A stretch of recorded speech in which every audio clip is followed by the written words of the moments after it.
So hello everyone, in this video we'll be solving another LeetCode problem and the problem name is Greatest Sum Divisible by 3. So let us read the problem statement. So you are given an integer array nums.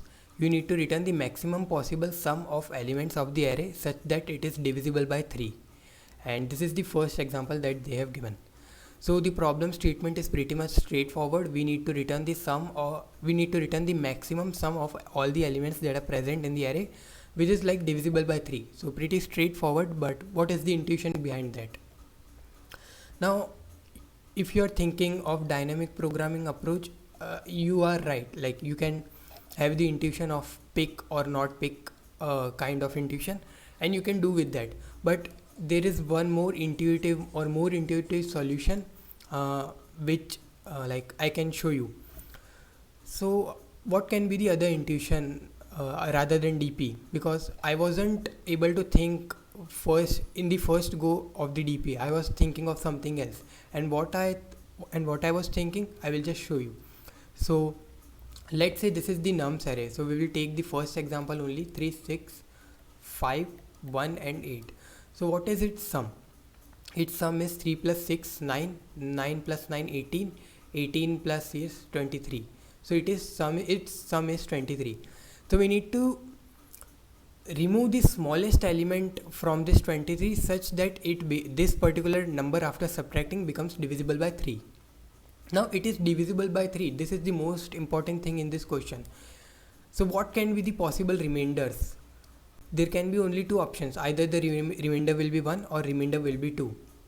So we can try out if the what is its remainder. Its remainder is 23 or 21, 2. Its remainder is 2.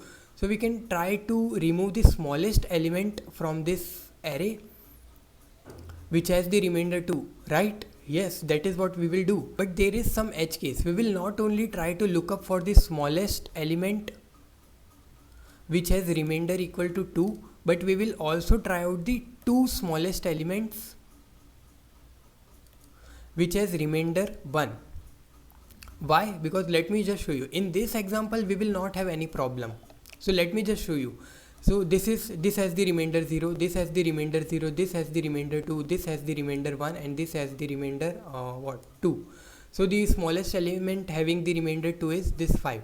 So we can just remove 5 from 23, we will get 18, and this is what we have the maximum sum, and you can see in the output as well. And the remaining numbers that we have chosen is 3, 6, 1 and 8, same which they have told here. So our approach is right, but let me tell you the edge case for this. Now let us say instead of remainder 2 we will have like remainder as 1. Let's say instead of 23 we were getting like total sum as 19, so our remainder would be 1. So we will take two scenarios. We will try to remove the smallest element which has the remainder equal to 1, or we will try to remove the sum of two numbers which has remainder 2. Why? Because there can be scenario like we have the smallest element which has remainder 1 as 7, so we will remove that. But what if we have two numbers which are 2, 2 in the array? By their addition we will get 4, and this has the remainder equal to again 1.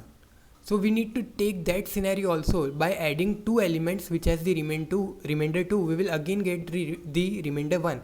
So this set of two numbers can have smaller value than this single value 7. So that's why we will be checking two scenarios. In both the cases, even if the remainder is 1 or the remainder is 2. So if the remainder is 1, so let me just clear this out.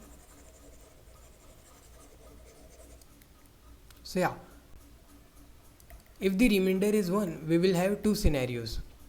Either we will remove the smallest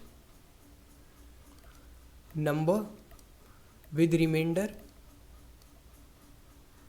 equal to 1, or we will take sum of two smallest number which has remainder equal to 2, because addition of those two numbers which have the remainder 2 will again lead to a number which we mod again with 3 will give us the remainder 1. So that's why we are doing this.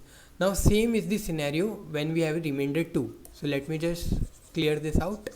So if you have remainder 2, we will do the same thing but in opposite manner.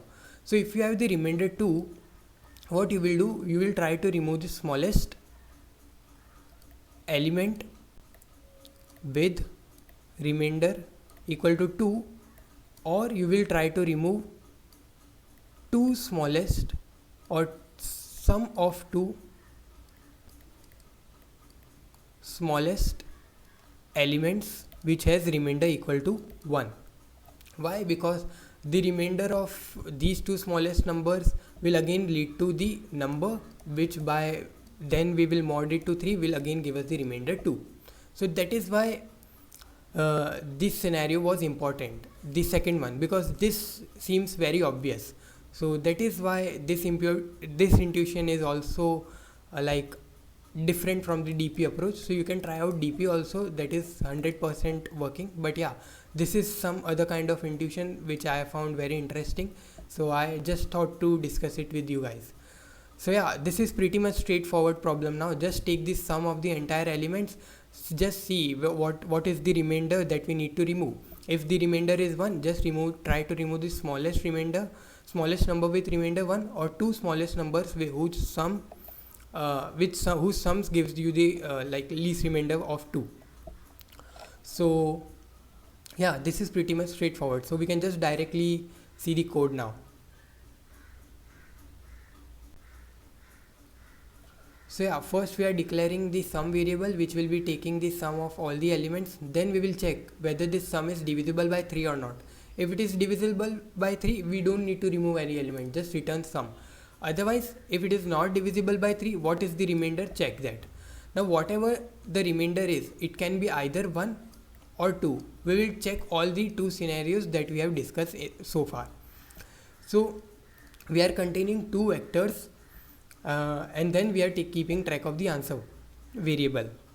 So if the remainder is equal to 1, we will try to remove the smallest number which has remainder equal to 1, and we will also try to remove the two smallest number whose remainder is 2. So that is what we are checking. If the nums of I is when modded with 3, if the remainder is equal to 1, then we will push it into our answer. If it has the remainder equal to 2, we will push it into our B vector. Then we'll be sorting both the vectors because we need to remove the minimum one. And if we found any element with the remainder equal to 1, what we can do? We can just take the minimum value of remainder 1 and try to remove that. Same way we can try to remove the first two elements or the first two smallest elements whose remainder is 2. So whatever gives you the minimum, either removing one smallest with remainder equal to 1 or two smallest with remainder equal to 2, whatever gives you the minimum, we will take that minimum and we'll move forward. In the end, what we will do, we will just remove that minimum from our total sum that we just calculated in the beginning of the question. And this is the same scenario if you have remainder equal to 2. Same, either try to remove the smallest number which has the remainder 2, or try to remove the smallest two numbers which has the remainder equal to 1. So yeah, this was the intuition behind this problem, and I hope you learned from this video. Thank you for watching.